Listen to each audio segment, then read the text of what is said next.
दरअसल कॉन्फिडेंस और over confidence में ज़्यादा डिफरेंस होता है, बस पतली सी लकीर होती है।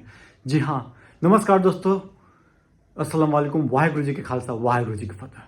दरअसल हम बात कर रहे हैं मोदी जी के, मोदी 3.0 के बारे में हम चर्चा करने जा रहे हैं इस वीडियो में। दरअसल आज जो है राज्यसभा में भाषण दिए मोदी जी, लगभग 1.5 घंटे 90 मिनट का भाषण रहा, और परसों दिए थे आपको लोकसभा में। भाषण में उन्होंने क्या किया, उन्होंने कांग्रेस ने क्या किया, सब पे बाकायदा चर्चा की है। कांग्रेस ने 10 सालों में कैसे क्या बोलते हैं डब्बा गोल किया देश का, किस तरह से इनकी विजन आगे विकसित भारत को लेकर बात की गई, 2047 में किस तरह से हम लोग कहाँ पहुँच जाएंगे इसकी बात करी गई, बहुत सारी बातें कही गई। और एक बात और कही गई कि एक प्रोडक्ट को बार बार लॉन्च करने के चक्कर में कांग्रेस का हालत क्या है, मतलब कि राहुल गांधी पे क्या था, कटास था एक तरह से। वहीं पे ममता बनर्जी ने 40 सीट की बातें कही, उसको भी बात लेकर कहा गया मोदी जी की तरफ से कि देखिए आपके अलायंस पार्टनर ही इस तरह से बोल रहे हैं कि 40 भी पहुंच जाए कांग्रेस तो बहुत बड़ी बात है। तो मैं तो दुआ करता हूं कि कांग्रेस 40 तक पहुंचे। ये मोदी जी का स्टेटमेंट इस टाइप में है, मतलब आगे पीछे हुआ तो माफ़ कीजिएगा।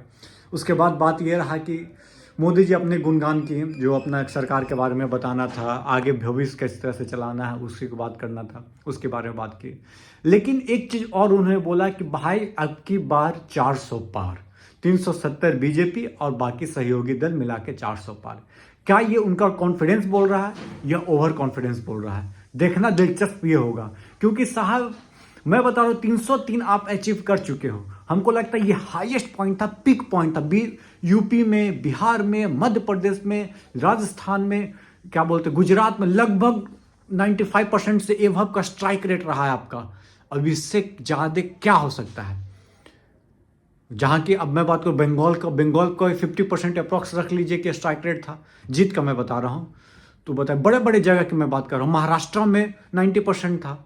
मैं बता दूँ, अब सीटों की बात करते हैं। दरअसल बिहार में 40 सीट है, जिसमें 39 सीट एनडीए के पास थी। चलिए ठीक है। आ जाए महाराष्ट्र में 48 सीट है, जिसमें 41 सीट एनडीए के पास थी। वहीं पे बात करें मध्य प्रदेश की, 29 सीट में 28 सीट एनडीए के पास थी, बीजेपी के पास थी। राजस्थान क्लीन स्वीप 25 के 25 राजस्थान हो गया, गुजरात हो गया, क्लीन स्वीप हो गई। वहीं पे क्या बोलते हैं 18 आपको क्या बोलते हैं बीजेपी को मिली और 22 मिली थी ममता दीदी को। बंगाल की बात किया जाए तो ये रेशो देख लीजिए।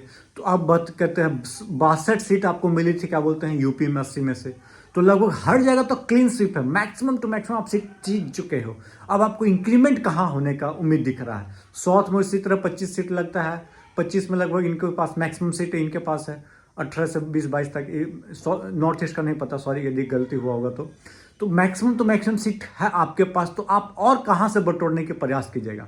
तो मैं आपको बात करता हूँ, एक है आपको केरला में, जहाँ इनका उस टाइप पे खाता भी खुला था कि नहीं शायद याद नहीं। एक है आपको तमिलनाडु में उनका स्थिति वहाँ गंभीर था। एक उड़ीसा में भी इनका प्रदर्शन अच्छा था, 8 से 9 सीट इनको हो गया था, गेन किए थे, वो भी अच्छा था। वहीं पे आप बात करते हैं, आप क्या बोलते हैं कर्नाटका में सीट गेन इनका अच्छी थी। तो अब इंक्रीमेंट कहाँ होगा? क्या ये बस दिखावटीपन में बोला जा रहा है, अपने वर्कर को सिर्फ क्या बोलते हैं ऊपर हाइपर एक्टिव करने के लिए कि आप एक्टिव हो जाओ, हम लोग जीत रहे हैं? या तो फिर लोगों के मन में डाला जा रहा, ब्रेन वॉश किया जा रहा है, या बीजेपी तो जीत ही रहा है, बस जिता दो। क्या अयोध्या में राम मंदिर बनाने का बनवाया है जो बीजेपी के हिसाब से, तो क्या उनका लाभ मिलने वाला है? कुछ तो बात होगा तभी तो। क्या कॉन्फिडेंस होता है भाई साहब? माइनर डिफरेंस है कॉन्फिडेंस ओवर कॉन्फिडेंस में। ये बोल क्या रहा है, क्या है? क्या कॉन्फिडेंस में है कि हाँ भाई साहब इतना मैंने काम किया है तो कुछ तो सीट इंक्रीमेंट हो गई। समझ लो 370 मतलब कि फिर कांग्रेस खत्म, बाकी पार्टी खत्म, सब खत्म हो जाएंगे जो भी लोकल पार्टी हैं।